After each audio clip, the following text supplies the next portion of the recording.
தம் கிருபை பெரிதல்லோ என் ஜீவனிலும் அதே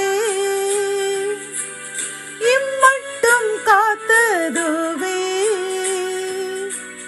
இன்னும் தேவை கிருபை தாருமே இன்னும் தேவை கிருபை தாருமே. தேவனுக்கு மகிமை உண்டாவதாக. சேனைகளின் கர்த்தர் ஊழியத்தின் மூலம் 24/6/2026 இன்று நாம் அறியவிருக்கும் கிருபையின் வார்த்தைகள் லூக்கா 1:67. சகரியா பரிசுத்த ஆவியினாலே நிரப்பப்பட்டார். கத்தோலிக்க வேதாகமம் இவ்வாறு கூறுகின்றது. சகரியா தூய ஆவியால் ஆட்கொள்ளப்பட்டார் என்று பார்க்கின்றோம். இந்த செய்தியை கேட்டுக்கொண்டிருக்கின்ற என் அன்பு சகோதரி சகோதரியே, யோவான் ஸ்நானுடைய தகப்பன் தான் சகரியா. சகரியா ஒரு வாக்குத்தத்தத்தின் மகன். அவருடைய தகப்பன் அவிசுவாசத்தினால் வாய் கட்டப்பட்டு பேச முடியாமல் இருந்தார். கர்த்தருடைய வாக்கு நிறைவேறி யோவான் பிறந்தவுடனே அவருடைய வாயினுடைய கட்டுகள் திறக்கப்பட்டது.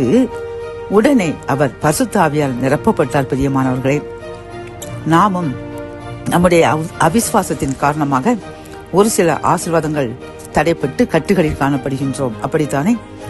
நாம் இறைவனிடம் மன்னிப்பு கேட்டு அவிசுவாசத்தினாலே நான் என்னுடைய ஆசீர்வாதங்களில் இருந்து அதை பெற முடியாமல் கட்டப்பட்டு காணப்படுகின்றேன், என்னை மன்னியுங்கள் என்று நாம் மனப்பூர்வமாக மன்னிப்பு கேட்டு இனி கடுகளவு கூட நாங்கள் அவிசுவாசமாய் இருக்க மாட்டோம்.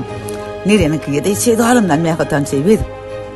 நீர் எப்பொழுதும் என்னுடன் இருக்கின்றீர். உமது கரம் எப்பொழுதும் என்னோடும் என் சந்ததியோடும் என் சந்ததியின் சந்ததிகளோடும் இருக்கின்றது என்று நாம் ஆழ்ந்த விசுவாசத்தில் வாழ்ந்தோம் என்றால் கட்டுகள் அறுக்கப்பட்டு நாமும் பரிசுத்த ஆவியால் நிரப்பப்பட்டு இறைவனுடைய தரிசனங்களை கண்டு அவருக்கு சாட்சியாக வாழலாம். ஆகவே நாம் அவிசுவாசத்தின் காரணத்திற்காக கட்டப்பட்ட அந்த கட்டுகளுக்காக இறைவனிடம் மன்னிப்பு கேட்போம்.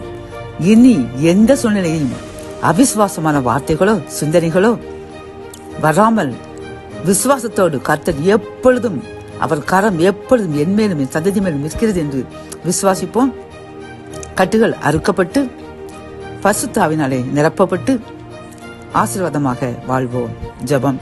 அன்பு தகப்பனே, எங்களுடைய இந்த அவிசுவாச வார்த்தைகளுக்காக நினைவுகளுக்காக நாங்கள் மன்னிப்பு கேட்கின்றோம். அப்பா, சகரியாவை போன்று கட்டப்பட்டிருக்கின்ற ஒவ்வொருவருக்காகவும் ஜெபிக்கிறோம். அவர்களுடைய கட்டுகளை அறுத்து விடுங்க.